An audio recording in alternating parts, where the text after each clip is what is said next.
brides and their assimilation into American culture.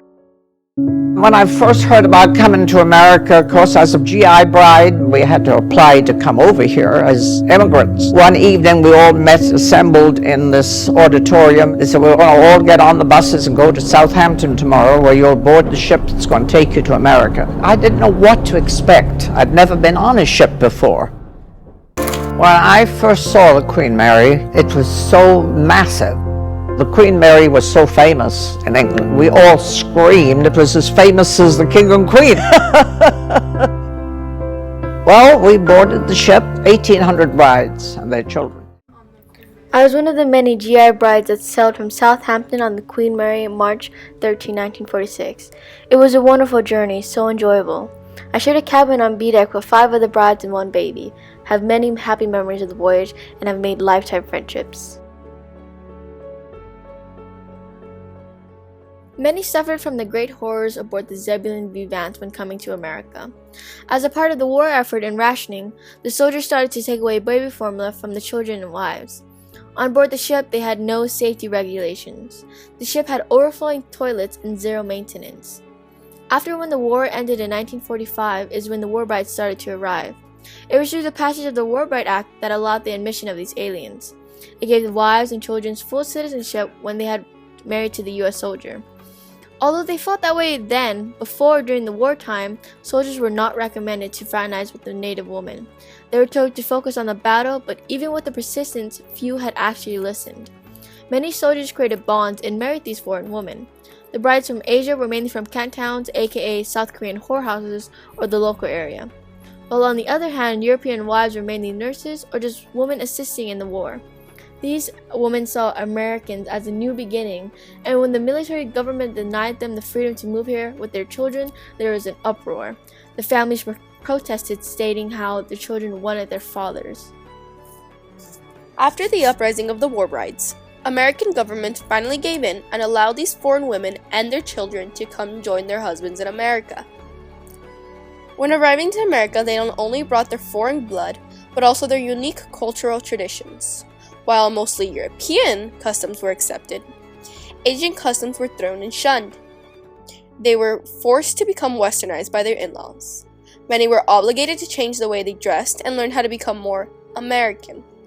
They were taught how to cook, dress, speak, and act like a true American.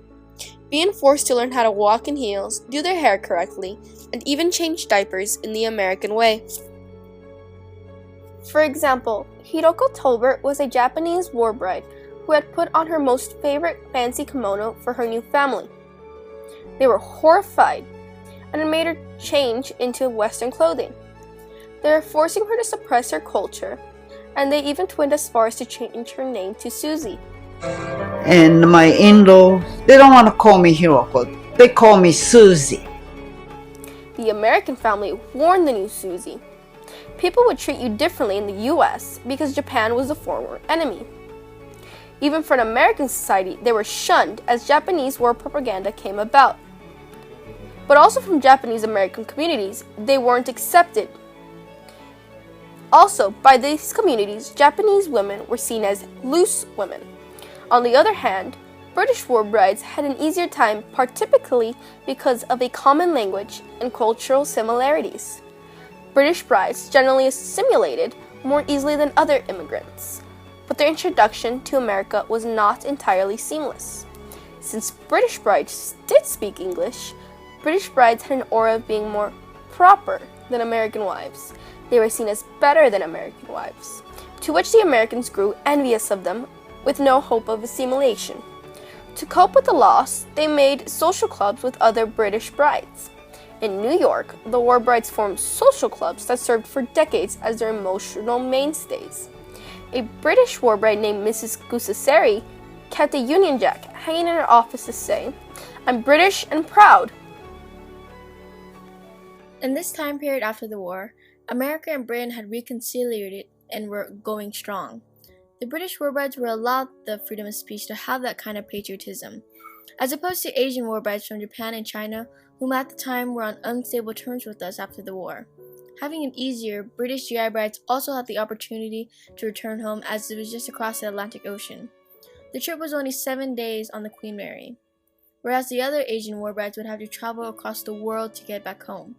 When things got rough, British GI brides were welcomed back home with open arms, but Asian war brides would be shunned as they were just seen as having married the enemy. After years and years of keeping these adventurous and heartbreaking stories to themselves, women from the time period who were considered war brides are finally sharing these pieces of history with us. They suffered from depression from the isolation caused by the dominant American race. They couldn't go walking by without being judged for stealing their boys. In some states, interracial marriages weren't even legalized yet, leaving any marriage between an Asian woman and a white man nullified. They suffered from heartbreak because their husbands would sleep around. But although they suffered so much, we have so many things to be grateful for. Because of them, the population is as diverse as it is now, full of multi-race children. They gave way to immigration laws that helped new immigrants wanting to have a piece of the American dream come through. They inspired Operation War Brides. This was a military movement that brought forward women to American soil.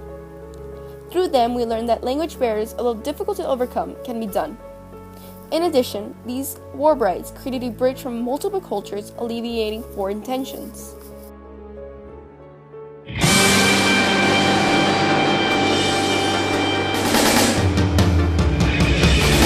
I wanna be the very best, like no one ever was. To catch them is my real test, to train them is my